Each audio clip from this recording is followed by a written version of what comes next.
Never been willing to take the L away from my name. I was not involved. I was doing no. I can see it.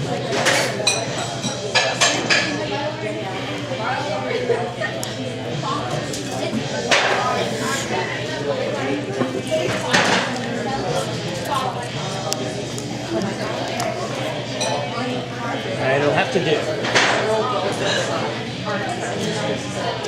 All right. First of all, let me thank the Delaware County Libertarians for inviting me, and thank you all for coming out here tonight and taking the time to listen to me. What I'd like to do is just give you my standard stump speech, just 10 minutes long. This is the same speech that I would give to PTA or a candidate's night or wherever it may be. And after that, I'd like to talk a little bit about how I see the campaign unfolding for the rest of the year. Sounds good? Yeah. Good. So let me start at the top. My name is Krawchuk. I'm 60 years old, running for the Libertarian Party nomination. I'm still married to my first wife, Roberta, for 37 years now almost. Haven't worn her out yet. She hasn't gotten tired of me. We have 3 daughters and 2 grandchildren with 1 on the way. You know, our kids make fun of us because they say, all our friends' parents, they're all divorced, second marriages. What's wrong with you guys? But we're still together. Professionally, I'm an information technology entrepreneur. I hold 3 United States patents related to database theory, so if there are any of you guys are geeks, maybe compare notes afterwards. I'm also an author. I released my first novel last year. It's called Atlas Snubbed. It's a parody sequel to Ayn Rand's Atlas Shrugged. I'm calling it my platform novel because it has a lot of the ideas and issues that I'm running on this year, most notably separation of society and state. And I'll talk about that a little bit more later on. I'm also a Toastmaster. I've been a Toastmaster now for about 16 years. It's where I learned to speak in public. I highly recommend Toastmasters to everybody. So I'm a family man, businessman, an inventor, author, Toastmaster, but most importantly, I'm a libertarian. I've been a libertarian since 1993, and I've run for office several times. I ran for governor twice, once against Tom Ridge in 1998 and against Ed Randell in 2002. It's important to note that I'm a libertarian because we libertarians are different from the 2 old parties. We are the party of principle. Every law we support, every law we oppose, all we trace back to one central idea. The idea that your life is yours, that your property is yours, that you have the God-given, inalienable right to live your life your way without interference, provided only you respect the rights and property of your neighbor. That's it. That's what it means to be a libertarian. Your life, your way. It's the golden rule on a political level. And the public has reacted very positively to this message. Since our founding in 1971, we have grown to become the 3rd largest party, hands down, outnumbering all the other 3rd parties put together. We also have currently about 150 libertarians serving in public office nationwide, and about 40 of those here in Pennsylvania. And again, that outnumbers all of the other 3rd parties put together. I call us on the political scene, we're the 800-pound chihuahua. So there's a little bit about me, a little bit about the Libertarian Party. What could you expect from a Libertarian governor? Well, obviously you're going to expect somebody who's going to respect your right to live your life your way. Now, let me touch on just a couple of issues here. The number 1 issue I hear as I travel the state, of course, is taxes.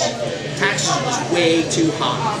The reason why taxes are high is because spending is high. The reason why spending is high is because they're spending our tax money on unconstitutional programs, pork, and many, many things that they shouldn't be doing, spending it on. In fact, government in Pennsylvania is growing at more than 3 times the rate of inflation for the last 50 years. When I ran in 2002, I was saying the government was growing more than 3 times the rate of inflation for the last 40 years. Here it is, now it's over 50 years. It doesn't matter if it's a Democrat in office or Republican. It doesn't matter if it's the high inflation era of the Carter years or low inflation. It doesn't matter if good times or bad. The direction of the size of government is up. Once I'm governor of Pennsylvania, that trend will end. Because, and I've left my job description down the other end of the room. There's several powers given to the governor by the Pennsylvania Constitution. One of the best ones is the power of the veto. I'm promising I will veto every single tax increase, bar none. It'll take a supermajority for the legislature to override my veto, and that's going to be difficult for them to do, so we'll be able to start stopping the growth of government in Pennsylvania. Now also, I'm going to be able to cut it, because the governor has another power out of the Constitution, the line item veto. I will use it aggressively. So if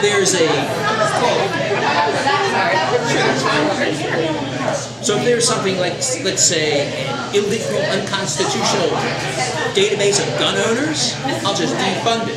Milk marketing board, defund it. Any kind of pork barrel, unconstitutional program, defund it. And again, it'll take a 2/3 majority to try to override that veto, and in many cases they won't be able to do it. So we're guaranteed to start rolling back the cost of government. What I would like to do is eliminate the personal property, the personal income tax in Pennsylvania over the course of 4 years. Just cut it down to zero. So that's my plan for taxes and spending. The second most important issue that I hear about is crime. People are always worried about crime. But I found out an interesting statistic from the Commonwealth Foundation. 95% of all crimes are committed by just 5% of the criminals. So turning again to my job description in the Constitution, there's something I can do about this unilaterally.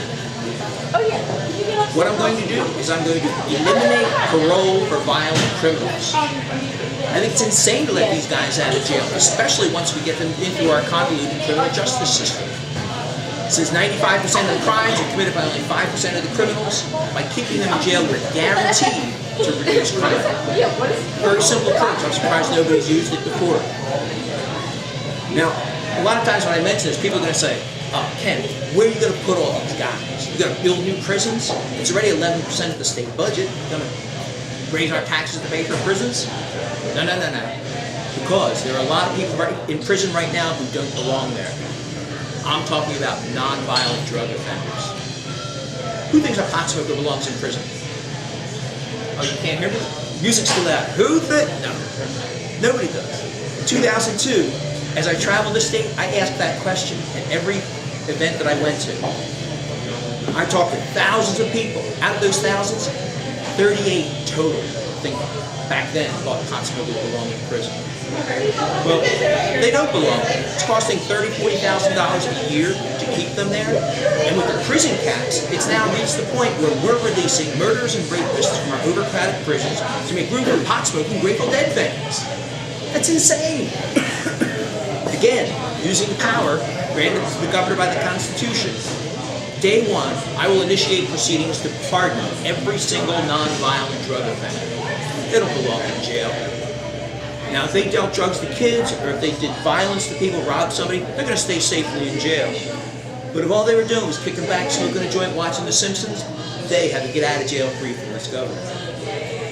It's not just pot smokers, it's anybody who went afoul of the government because they didn't have some piece of paper. Let's say they didn't have a carry permit, but they were carrying responsibly, they were being responsible with their firearm. That sort of person, they have to get out of jail free part as well. In fact, generally speaking, no victim, no crime. What about decriminalizing carrying in a federal building? Well, as governor, I can't control what goes on inside the federal building. All right, I was actually recently asked to leave the car show at Pennsylvania Convention, Philadelphia Convention Center, because I was carrying. I didn't even know it was a federal building. I didn't know that either. I thought it was state. No, either. Yeah, I was escorted off property in Philadelphia. You're lucky they treated you nicely. Well, that's probably because I refused to hand over my car. Good for you. So there's my plan for crime. Keep bad guys in jail, guaranteed to reduce crime, and get the people out of jail who don't belong there. If there's no victim, then there's no crime. Get them out. The third area, and probably should be the first, a lot of people think it's most important, and that's education. Right now, education in Pennsylvania is in shambles. In some places, it's very, very bad. The reason why is because in Pennsylvania, most kids, 99% 95% of the kids all go to the same school system. The government school system, it's a virtual monopoly. And like all monopolies, costs are high, choices are low, and the quality not always the best. Well, when I'm governor, what I would like to do is reform that education monopoly by breaking that monopoly. And I want to bring in somebody who has been left out of the equation for far too long, specifically the parents. I would have the parents come in and break up the monopoly.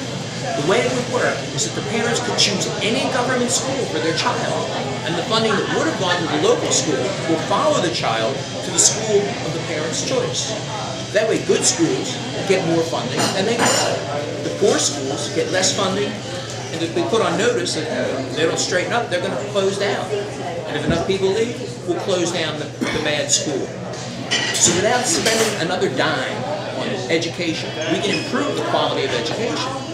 And when I say improve, I don't mean improve in my opinion or your opinion. I mean improve in the opinion of the parents. Not Tom Corbin's opinion, not some unelected Board of Education in Harrisburg. Parents' opinion. Now, this is another situation where people say, what, Ken, you're going to close my neighborhood school. It's like, well, not necessarily, no and yes. Because once too many kids start going here, they're not going to be able to take them all. So what they can do is take those same techniques that made them such a popular school, and they can take over a local school and use those same techniques locally. So that way, we'll be able to improve the local schools, again, without spending another dime. So just by keeping the education budget the same, we can make the good schools thrive, we can replace the bad schools with better schools. So that's my plan for education. Now, I could go on, there's a lot of other issues in here, whether it be abortion or fracking or separation of society and state, all these different things. I would suggest you go out to my website, kenk.org, and take a look. There's a whole bunch of them there. I'm putting new stuff out there all the time. Every time somebody says, Ken, what's your opinion about this? I just add it to the website as well. Ordinarily at this point, I would open it up to Q&A. But since we're libertarians, what I'd like to do is talk a little bit about the race this year. And does somebody have the time? Because I don't want to miss my interview on KDKA. 8:20, good. I got another 10 minutes. Should be enough time. The campaign this year, and it's not just my campaign, just in general, it's broken down into 3 areas. There's the pre-convention period, which is what we're in now, petitioning period, and then the fun stuff after the petitions are done. I'd like to address each one. First one, where we're at now for another, 2 days, 5 hours or something like that. I've been traveling the state the last couple of months. And what I've been doing is I've been looking for candidates. We already mentioned this.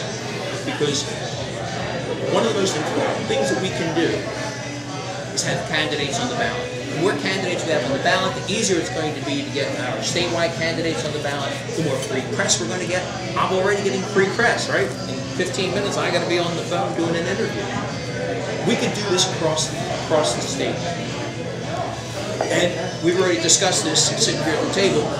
One of the easiest ways to do that is to get your signatures on primary day.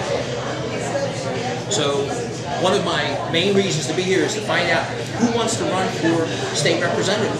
You know, good-looking young guy, or somebody who's changing the registration back from the Ron Paul days. Great strategist, somebody who's done it before. And I don't know what your background is, but look at you, dress well and everything. We could do this, guys. What I would like to do is I want to set Pennsylvania history. I'm stumping around. I want to get state reps for half of the offices in Pennsylvania. There are 203 state reps. I want 102 state reps. And so far, I've identified 30 or 40, and we're still ramping up. If half of you guys are going to do it, you know, now you're going to push us over 40. Each of you get your 500 signatures, 800 signatures, multiply it out, it's going to come out where we're going to have more than enough signatures to get our statewide candidates on the ballot. So, tell your boss, May 20th, you're taking the day off because, as we discussed, you're going to be at the busiest polling place getting signatures. Signatures for yourself. Hope you're going to run. Now, a lot of times when I ask people, you know, run for office, they say, oh no, I couldn't stand up there. Well, the third reason why I'm out here today is to ask you to go out and join Toastmasters International. For those who don't know, Toastmasters is an international organization, 300,000 members worldwide, over 12,000 clubs. The mission is to provide a supportive environment for learning public speaking and leadership skills.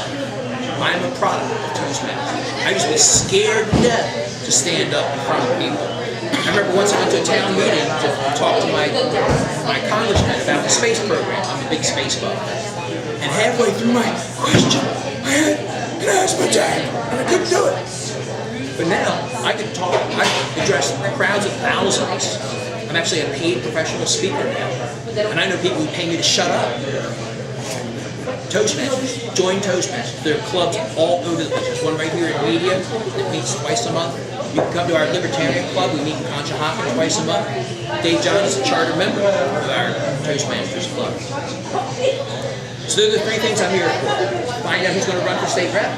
Tell you to take off the 20th. And join Toastmasters. Just visit a club. Go to toastmasters.org, type in your zip code, and find a club near you. So at this point, that's everything I had to say. And typically, I wrap up with if this were a PTA or a Republican club or whatever it is, I would wrap up with the general closing part, where people would say, you know, Ken, I love your ideas. You're right, we should cut taxes. You're absolutely right. We should let parents decide where kids go to school. You're right, you know, pot smokers don't belong in jail. Ken, get real. You're not going to win. Hang on. I can win. Because of what the two old parties, the Democrats and Republicans, have done to the voters. They've discouraged the voters. They don't vote anymore. And there goes my alarm. I've got 5 minutes. Excuse me. People don't vote. In a gubernatorial election in Pennsylvania, it's between 30 and 40%.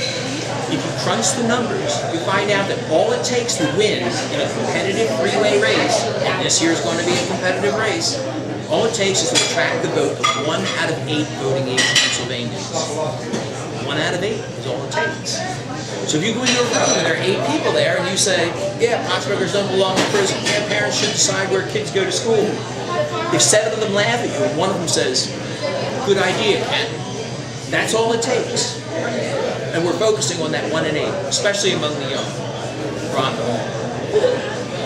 Because we have to do something. We have to change how business is being done. The size of government is galloping along at more than 3 times the rate of inflation. People keep on voting the way they've been voting. We're going to keep on getting just what we've been getting. And I don't know about you, but I have enough. Thank you for your attention. I'll take a question on any subject. For the next 4 minutes. Have you talked about defunding Yes. How does that make that list disappear? Well, that list is under the control of the Pennsylvania State Police. The State Police are under control of the governor. I say delete it, it's gone. It's an executive branch, executive decision. But that also makes them more registering businesses. Correct. Pennsylvania Constitution, Article 1, Section 21, says the right of the citizens to bear arms in defense of themselves and the state shall not be questioned. I have no question what that means. You have the right, and I'm not going to question it. Period. We should not need permits, but we are a shall issue state. You go to your sheriff and you say, I want a permit, he's got to give it to you, unless he's got a good reason not to. But there's other states that don't require permits at all. That's right. We can do that way. I would agree with that. And if the sheriff gives you a hard time, I was just reading the laws, went through the permits a couple days ago. The governor can remove the sheriff for cause. And if he's not issuing permits, that's cause. And guess who appoints the replacement? The governor! So I only have to replace 1 or 2 or 3 sheriffs before they get the word and they start making sure that they do their job properly. There's a lot of things that sheriffs can do that a lot of them aren't aware of. Were any of you part of the Sheriff Project? I think you were. spreading the word to sheriffs, educating them on the powers that they have. One of them is that if any federal agent comes into a county, they have to report to the sheriff first. And if they don't, the sheriff can take steps to throw them out. Whether they're with the EPA, the IRS, or any of these alphabet soup agencies. So there's a lot that the governor can do. And there's a lot of other things I can talk about. Asset forfeiture. If you get caught with drugs, they take your car, your house, your life savings. The governor has the power to return all forfeited assets. Asset forfeiture for drug laws vanishes the day I get elected. So many things the governor can do. Most people aren't aware of. So you mentioned education vouchers. How does... I didn't say vouchers. Well, you said funding to follow the student. How does the governor have the constitutional authority to implement the system? Or is that getting the legislature to go along with your plan? Correct. Of the things that I mentioned, that is the only one that I do not have the direct authority to do. But if I stand up, if I'm governor, I stand up for the people of Pennsylvania and I say, who thinks that the government should choose where you send your kids and who thinks parents should choose? I think parents should choose. It's a no-brainer. I agree. Yep. Teachers unions might not. I've heard that. Okay. So to answer that question, as I mentioned before, local school is going to lose enrollment because if they're not that good. And the good school is going to take over the local school. So you're going to get good education anyway, because your local schools are taken over by the good schools. You're not sending the local kids, all of them, out to the other school. The parents will be responsible for transportation. Like, for example, if I picked a school in Erie for my kids, I would have to drive them back and forth. It would be my responsibility. So it'd be the same thing if somebody here chose a school out in wherever it may be.